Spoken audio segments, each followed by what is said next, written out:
Selamat pagi, siang, sore, atau malam dimanapun kalian berada. Di sini kami dari kelompok manajemen desain, yaitu saya Willy Stephen Stompul dengan NIM 122380115, Juan Michel dengan NIM 122380121, dan Erpin Fahmi Rizal dengan NIM 122380257.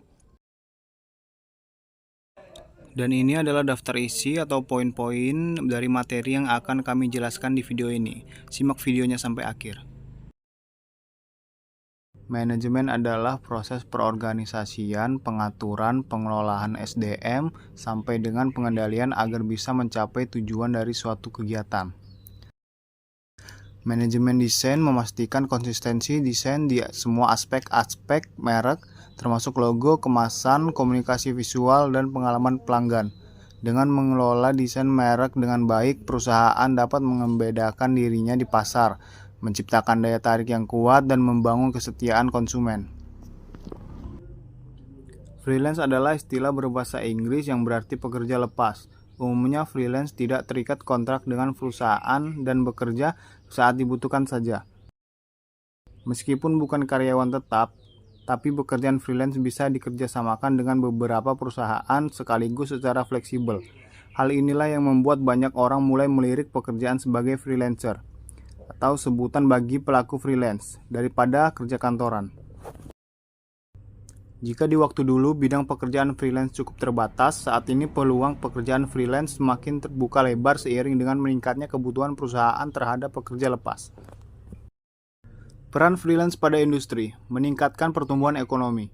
Pekerja lepas berkontribusi terhadap pertumbuhan ekonomi dengan memberikan layanan mereka kepada bisnis dan individu. Mereka membantu perusahaan mengurangi biaya overhead dengan tidak mempekerjakan karyawan penuh waktu. Sebaliknya, bisnis dapat melakukan outsourcing pekerjaan kepada pekerja lepas, yang seringkali lebih hemat biaya. Hal ini pada gilirannya memungkinkan dunia usaha untuk berinvestasi di bidang lain, sehingga mendorong pertumbuhan ekonomi. Selanjutnya yaitu menciptakan peluang kerja. Freelancer juga menciptakan peluang kerja dengan bekerja sama dengan bisnis dan individu. Ketika bisnis perlu menyelesaikan pekerjaan, mereka dapat mempekerjakan pekerja lepas untuk membantu mereka menyelesaikan proyeknya. Hal ini tidak hanya menguntungkan dunia usaha, namun juga menciptakan peluang kerja bagi para pekerja lepas sehingga meningkatkan jumlah lapangan pekerjaan. Selanjutnya, yaitu menyediakan layanan khusus. Pekerja lepas menawarkan layanan khusus yang mungkin tidak dapat disediakan oleh banyak bisnis sendiri. Ini mencakup keterampilan seperti desain web, manajemen media sosial, pembuat konten, dan banyak lainnya. Dengan menyediakan layanan khusus ini, pekerja lepas membantu bisnis meningkatkan kehadiran online mereka dan menarik lebih banyak pelanggan. Yang terakhir yaitu mempromosikan inovasi. Freelancer dikenal karena ide-ide kreatif dan inovatifnya.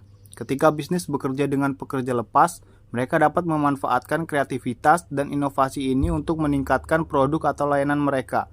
Pekerja lepas memberikan perspektif segar yang dapat menghasilkan ide-ide baru dan solusi yang lebih baik. Salah satu freelancer yaitu Aldo Pratama atau bisa disebut Aldo The Studio. Beliau merupakan seorang freelancer yang bekerja sebagai freelance fotografi dan videografi. Dapat kita lihat dalam media sosialnya yang digunakan beliau sebagai media promosi, dan kita bisa melihat postingan-postingan portfolio dari beliau. Untuk lokasi Aldo Studio tersebut berada di lokasi Lebuhan Ratu, Kecamatan Kedaton, Kota Bandar Lampung. Dan untuk sosial medianya untuk promosi itu banyak, seperti Instagram, Facebook, dan banyak lainnya. Untuk Aldo Studio atau produk Aldo Pratama itu di sini ada 3 produk, yaitu jasa fotografi, jasa editing foto dan video, media cetak seperti foto dan poster, dan banyak hal-hal yang berkaitannya dengan desain grafis gitu.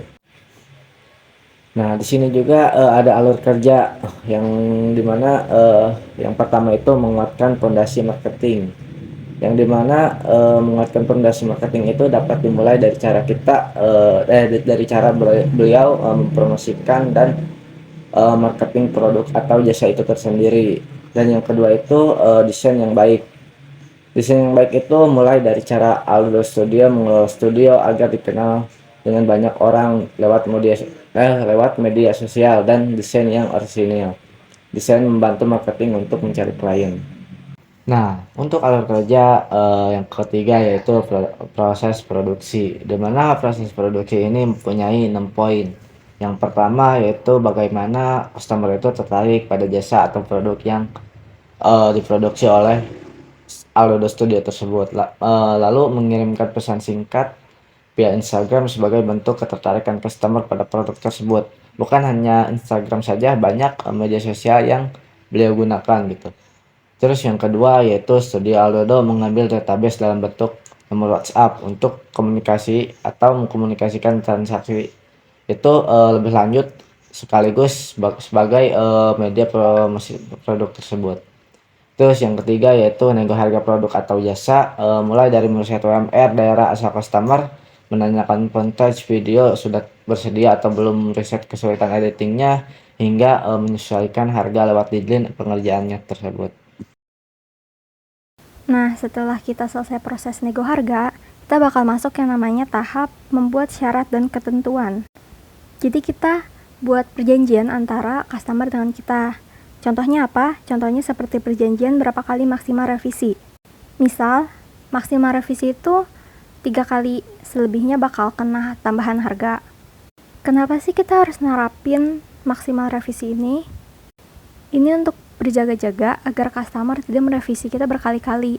Karena merevisi berkali-kali itu akan sangat memakan banyak waktu, dan kita tidak punya cukup waktu yang banyak untuk itu. Jadi kita membuat maksimal revisi. Selanjutnya ada pembayaran uang muka di awal untuk pengerjaan. Jadi kita meminta uang muka di awal untuk lanjut ke proses pengerjaannya. Ini untuk berjaga-jaga agar customer itu nggak lari nantinya, nggak tiba-tiba ngilang pas kita udah mulai ngerjain. Dan tahap ini akan diteruskan hingga menuju kesepakatan antara customer dengan kita. Selanjutnya masuk ke tahap yang kelima. Setelah udah sepakat, proses produksinya bakal dimulai. Mulai dari pembuatan konsep, kita nanya kayak customer mau konsep yang bagaimana, terus pengambilan foto dan video. Ini juga tergantung dengan bahannya. Semisal bahan sudah disiapkan oleh customer, ya kita tinggal ngedit aja. Tapi kalau misalnya belum, kita harus moto juga, harus ngerekam juga, nge-tag lagi. Juga ada editing, lalu revisi, dan lain-lain. Nah, setelah tahap pengerjaannya udah selesai, produknya kita udah kasih ke customer juga udah lihat dan udah puas, kita boleh minta izin ke customer untuk mengupload produknya, produk yang tadi kita udah buat, ke sosial media untuk menambah portofolio kita, agar semakin banyak orang yang tertarik sama produk kita. Tapi tentu aja, ini semua bakal dilakuin dengan izin dulu. Kita harus minta izin dulu ke customernya, boleh nggak produknya di-upload untuk portofolio kita. Tentu saja dengan menandai, dengan nge-tag customernya, sosial media customernya di postingan tersebut. Dan kalaupun customer yang nggak mau atau nggak ngebolehin, itu nggak apa-apa banget, karena itu adalah hak customer. Nah, selanjutnya ada hambatan dan solusi. Kalau kita jadi freelancer, itu kita pasti bakal ngalamin yang namanya hambatan. Untuk Aldodo Studio sendiri, beliau bercerita, hambatannya itu salah satunya bersaing dengan freelancer lain. Harganya itu dibanding-bandingkan sama customer. Kayak, kok harganya lebih murah di freelancer yang itu sih, padahal produknya sama. Ada juga klien yang hilang atau kabur pas kita udah ngerjain. Kliennya tiba-tiba hilang, gak ada kabar, padahal kita udah mulai ngerjain tuh. Nah, solusinya tuh apa sih? Solusinya itu salah satunya membangun personal branding yang baik. Nah, kita tuh kalau misal harga kita agak mahal, agak pricey gitu, itu bakal sebanding dengan produk yang bagus, dengan hasil produk yang bagus, dan juga kualitasnya tuh baik gitu. Jadi, semisal orang lain ngelihat harga kita agak pricey, itu orang lain bakal merasa maklum banget, itu tuh wajar banget, karena kualitas yang kita kasih tuh bagus gitu. Itu tuh nggak asal-asalan bikinnya, terus kita juga hati-hati banget dan kita ngikutin kemauan customer. Selanjutnya ada first impression yang baik. Jadi kita tuh harus memberi first impression yang baik sama customer. Semisalnya kayak kita tuh ramah sama customer, kita juga ngejawab DM customer itu tuh baik-baik, kita jawab nggak cuek gitu, nggak asal. Itu bakal menjadi solusi banget untuk masalah ini. Yang terakhir ada media promosi.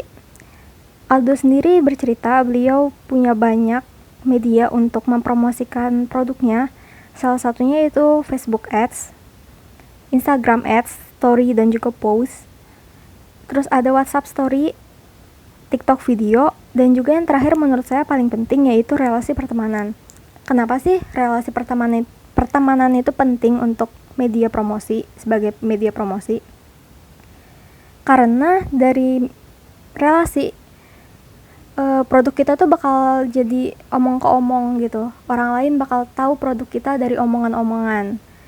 Misal kita udah lagi habis nongkrong sama temen. Nah, abis kita nongkrong itu kita sekalian ngepromosin produk kita, misal mau ngedit sama kita gitu, atau kalau mau butuh jasa foto nih sama kita aja gitu. Juga bisa setelah customer itu udah